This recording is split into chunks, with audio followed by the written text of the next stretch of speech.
Salve! Mais uma vez, estamos aqui no Brasil 360 graus. Nosso encontro marcado aqui todas as quartas, das 20h30 às 21 horas. E hoje vamos estar falando de uma profissão muito especial, uma profissão dos agentes de endemias. Muitas pessoas não sabem realmente da importância desses profissionais. Por isso que eu estou aqui hoje com o meu amigo Tiago Seixas. Bem-vindo, Tiago, aqui ao nosso Brasil 360 graus. Adriano, boa noite. É uma satisfação estar aqui com você, para a gente bater esse papo sobre a minha profissão, né, que é agente de combate às endemias.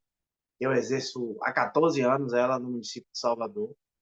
E estamos aqui para a gente bater esse papo, falar um pouco da importância do nosso dia a dia, de todo o trabalho em campo e qual a importância desse nosso trabalho para a sociedade. E a gente é um braço forte do Sistema Único de Saúde, né? Estou à disposição para a gente bater esse papo. Tiago, muita gente não sabe o que é que realmente o agente de endemias faz. Ultimamente, todo mundo passou a conhecer esses profissionais após uma campanha salarial feita no Brasil inteiro. E muita gente pensa que é somente combater o mosquito da dengue. Eu gostaria que você falasse um pouco mais do que é essa profissão e o que é realmente que ela combate. Vamos lá, Adriano, vamos falar um pouquinho. O, o agente de combate às endemias, como eu disse, eu trabalho no município de Salvador. Geralmente, nosso trabalho é um trabalho municipalizado, né? Eles são divididos no município e geralmente fica sob controle do Centro de Controle de Zoonoses. Cada secretaria de saúde ela divide de uma forma, mas a maioria dos municípios do Brasil tem um Centro de Controle de Zoonoses que é vinculado à Secretaria de Saúde e responde por essa. Alguns municípios ele tem algumas atribuições a mais, outras menos, mas, por exemplo, a capital, como Salvador, exemplo, eu tenho 14 anos, como já lhe disse. Nesses 14 anos eu trabalho mais diretamente com o trabalho ligado ao controle e não só o controle, mas também todo o trabalho de dados, né, que a gente alimenta, na verdade, o Ministério da Saúde, com os dados relacionados à dengue da capital baiana. Mas, além do tratamento e desses dados, de coleta de dados, de coleta de. Às vezes a gente lê no jornal assim: o índice de infestação predial da dengue é de tantos Aedes aegypti por imóvel. Então, somos nós nas ruas que fazemos esse levantamento. São, por exemplo, depende, né? Porque nosso trabalho é feito através de ciclos, entendeu, Adriano? São ciclos. Cada ano, a gestão ela define a quantidade de ciclos. Por exemplo, no ano passado, nós trabalhamos em 4 ciclos no ano.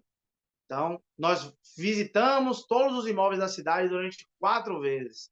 E, nesse ano de 2023, a princípio, a Prefeitura de Salvador definiu que serão 6 ciclos. Então, houve uma mudançazinha e cada ano vai se redefinindo esses ciclos.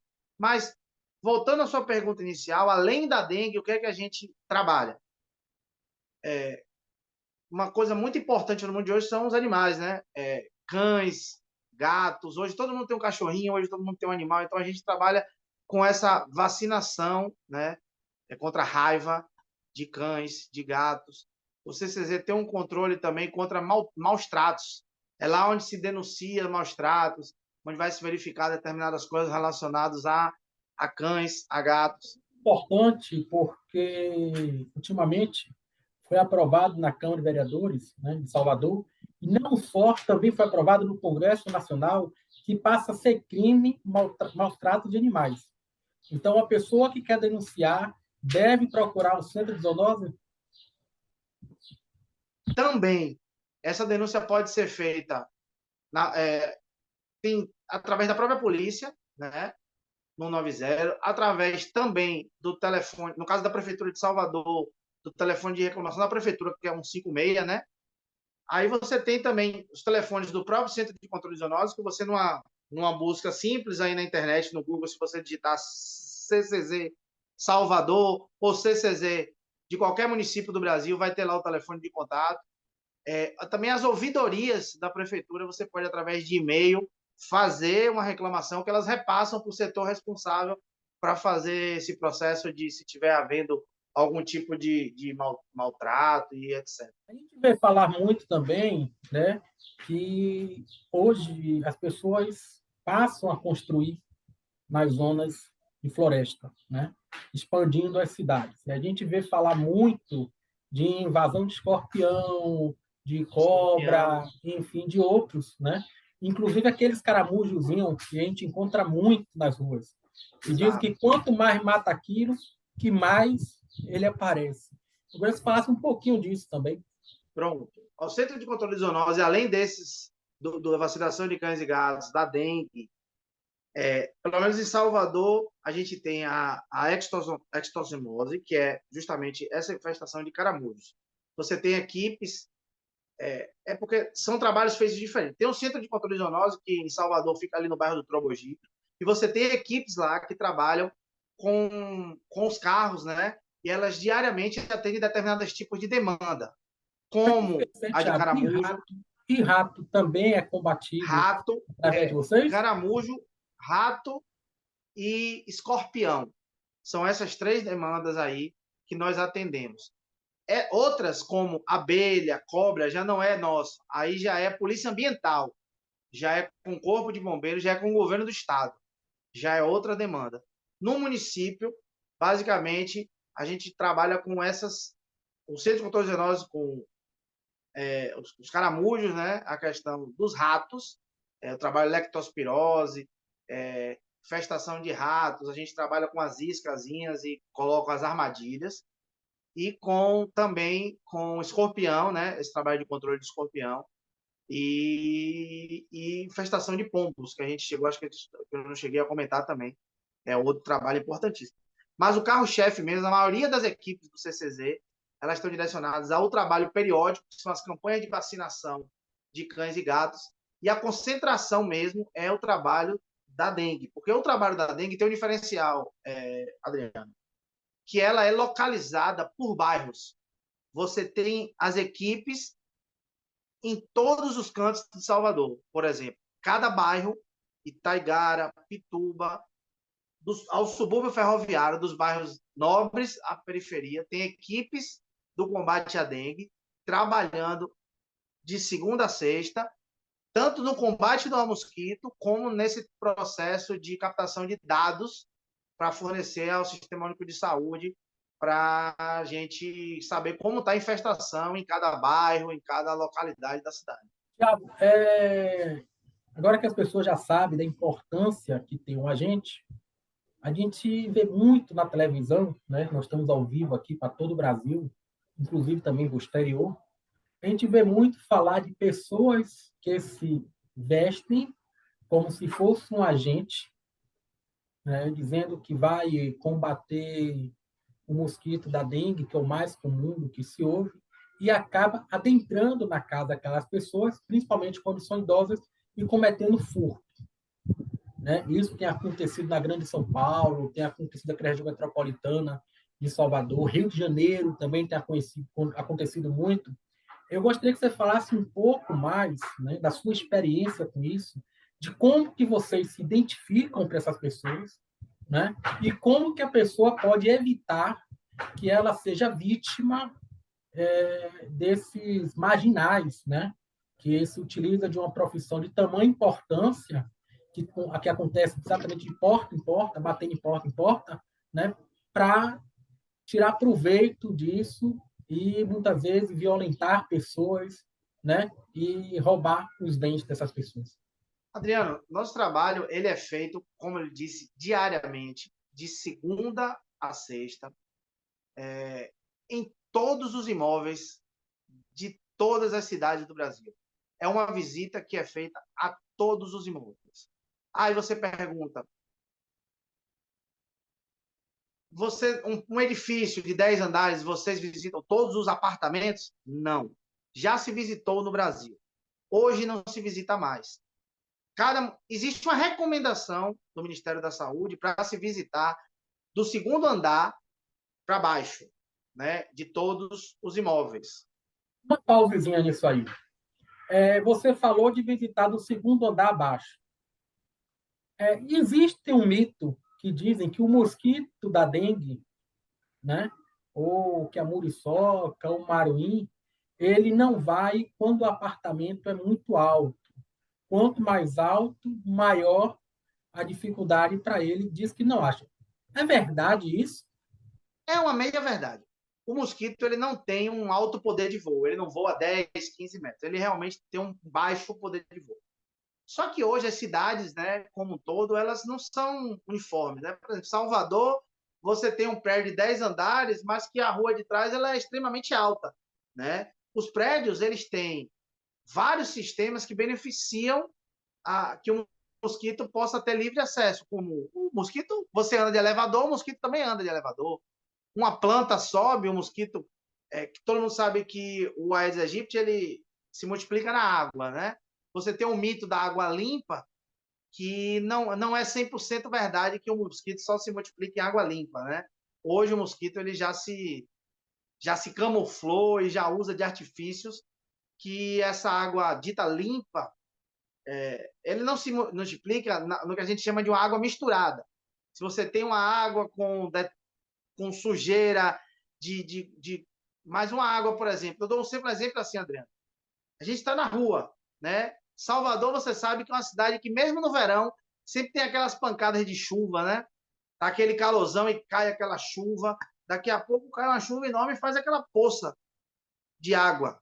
E aí você diz, poxa, aquela água é Salvador e suja, São né? Paulo, né? São Paulo que é São conhecida como Terra Paulo da também, Garoa. Então, tem o mesmo pois perfil é. aqui de Salvador. Aí muitas pessoas têm a impressão que aquela água que está na rua ali, ela é uma água suja, porque às vezes realmente tem uma lama ali, tem folhas, né? Mas ela é suja no primeiro momento, quando aquela água cai. Se, por exemplo, tiver uma constância de 2, 3 dias de chuva, aquela chuva, São Paulo, que não chove muito forte, mas chove de forma constante, criam-se determinadas lagoazinhas.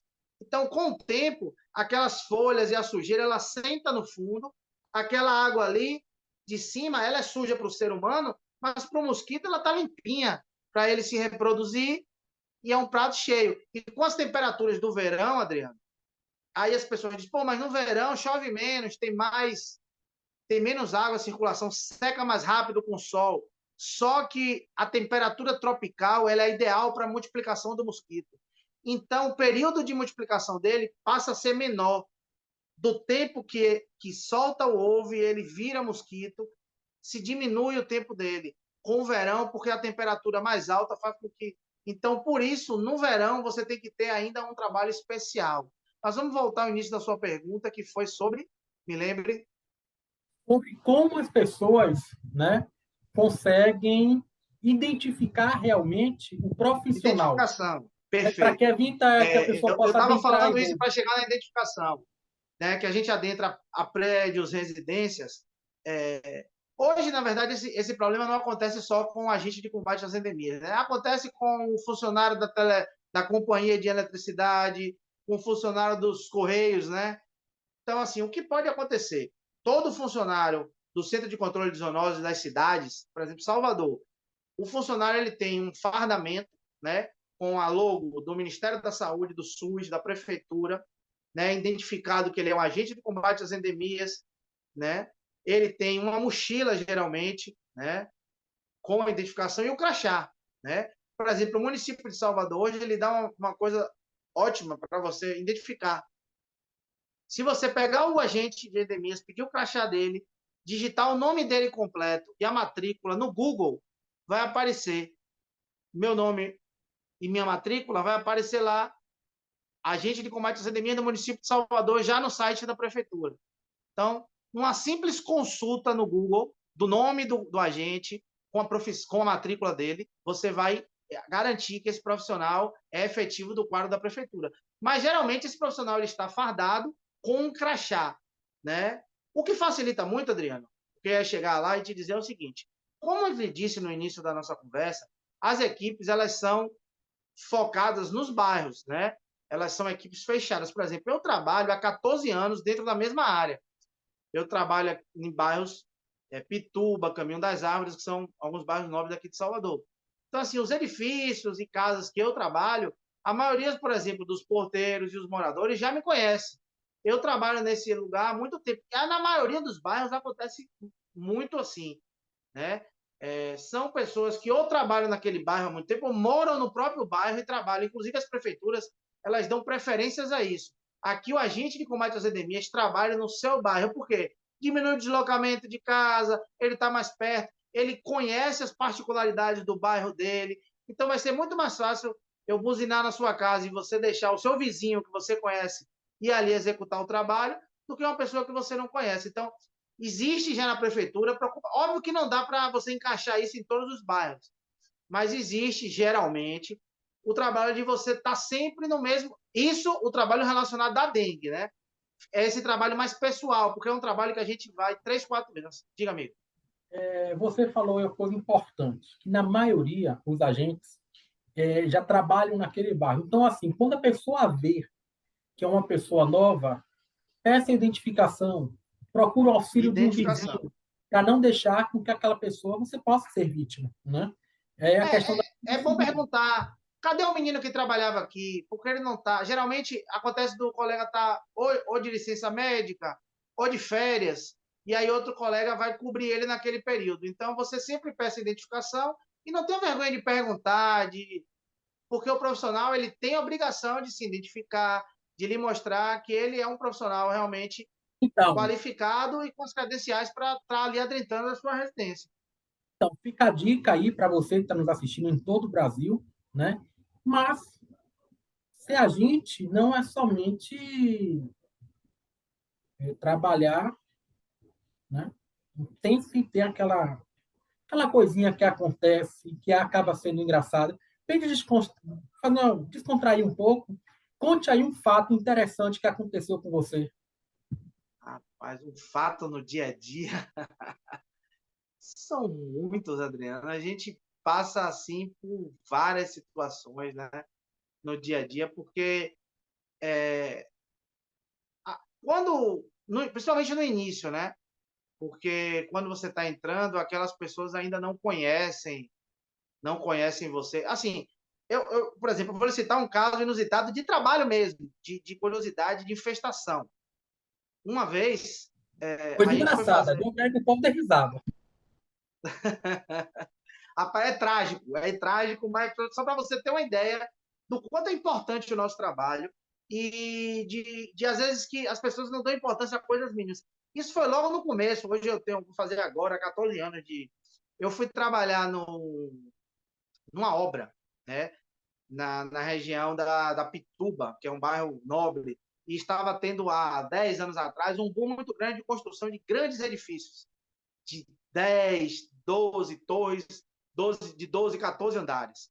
Chegando lá no início da obra, eu entrei, um dos responsáveis veio me interpelar, dizendo que tinha 26 pessoas afastadas por dengue na obra. Como? 26? Eu chegando lá, verifiquei que realmente havia um absurdo de mosquito voando, né? Então a gente tinha que procurar esse foco gerador. Chegando lá, eu encontrei, Adriano, a obra estava no meio, assim, né? E chegando lá, parecia um filme de terror. Toda obra tem aquele almoxarifado que você guarda materiais, né?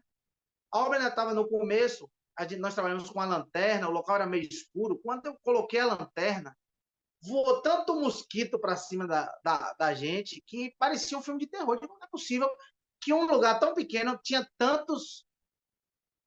E aí nós descobrimos que existia, Adriano, embaixo de toda a construção do prédio, eles estavam fazendo um tanque, né, um depósito de água subterrâneo para o prédio, quando acabasse a construção, guardar água. Só que eles fizeram, eram mais de 50 mil litros de água, e eles simplesmente não se preocuparam em tratar essa água, nem fechar. Então ele fez, abriu, encheu de água e deixou lá.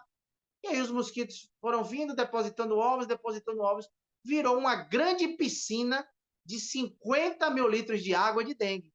Então, você tinha uma obra inteira, mais de 30 peões afastados por dengue.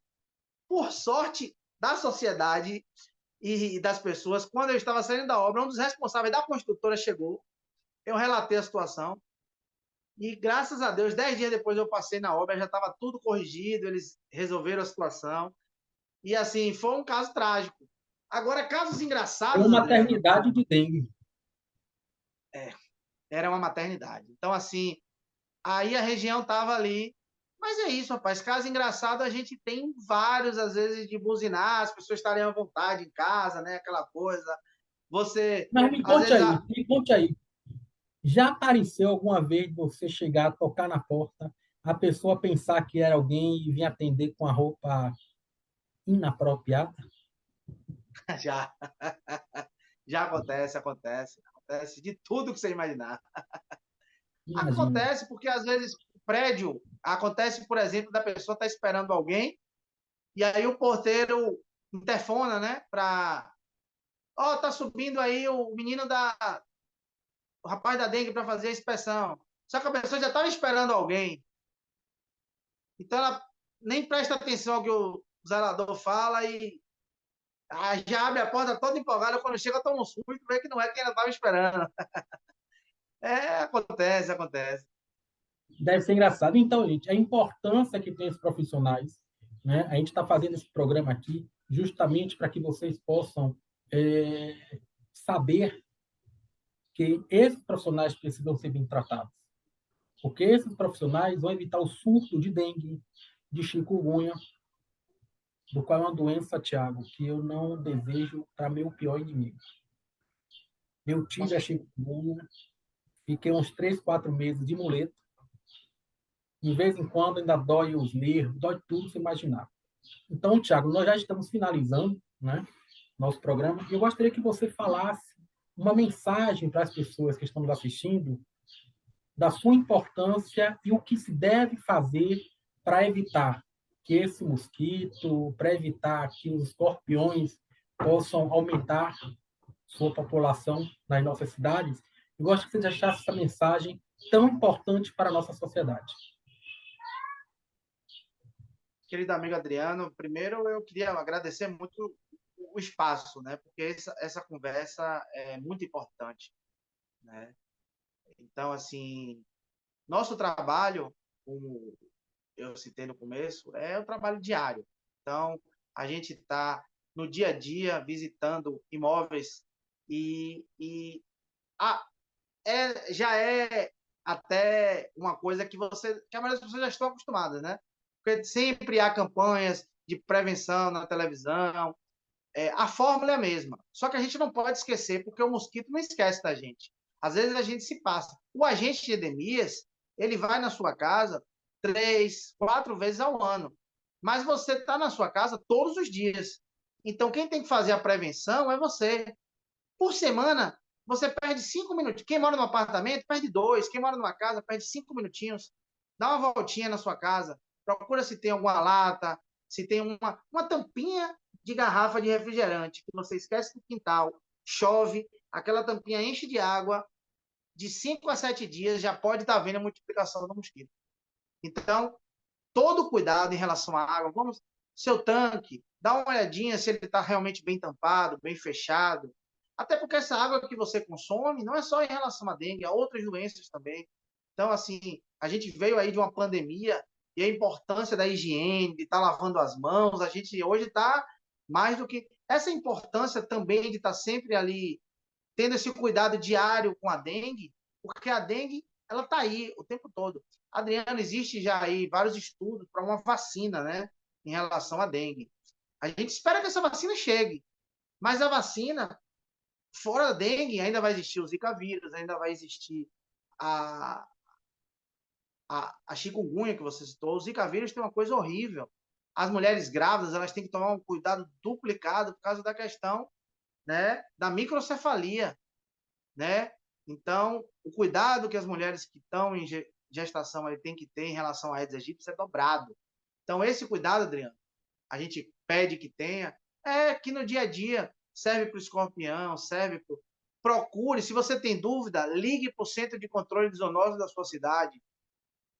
Joga no Google CCZ e o nome da sua cidade, vai aparecer o endereço, o telefone, e você entra em contato com eles, eles vão lhe orientar. Peça uma visita, vai ter próximo ao seu bairro uma equipe que vai lá fazer uma visita, porque às vezes não é você, mas é o vizinho. O mosquito, ele voa. Então, se a casa do vizinho estiver infectada, é a mesma coisa da sua casa estar. Então, o cuidado que você tem que ter na sua casa é também de conversar com seu vizinho, de deixar o agente de saúde trabalhar, mas de você também ter a responsabilidade de tomar o cuidado em relação ao dia a dia, estar olhando vasilhame de planta, estar olhando seus tanques, túneis, todo esse cuidado, né, colocando aquela areiazinha no vaso de planta, se puder virar o vaso de planta, né, época de chuva, ficar atento a esses depósitos, água do cachorro, você olhar, se tá, ficar trocando, então, tudo, esses cuidados, Adriano, eles são semanais. Então, o agente de saúde, na verdade, ele passa na sua casa para lhe lembrar, né, de dizer, olha, a dengue está aí, você faça, nos ajude nesse processo de combate, porque, na verdade, é um trabalho que é da sociedade, né? Não é um trabalho do agente de endemias, é um trabalho... Nós somos apenas um bracinho do SUS nessa prevenção em relação à dengue, amigo. Tiago, bem, nosso programa já está acabando, tá? E eu queria lhe agradecer por você estar aqui conosco, nesse Brasil 360 graus, falando da importância que tem, né, o agente, e foi muito esclarecedor. E eu quero lhe agradecer, né? Não só essa amizade, esse carinho que você tem por mim, esse programa aqui que com certeza vai ajudar muita gente, um programa esclarecedor, e as próximas eu vou com certeza lhe chamar, né? Quando nós estivermos no próximo verão, para que a gente possa lembrar as pessoas a importância que tem, né, aos agentes de endemia. Muito obrigado a você que está nos assistindo, obrigado, Tiago, e um grande abraço. E lembre-se, toda quarta-feira, às 20h30, nós temos um horário marcado aqui na rede SDP TV.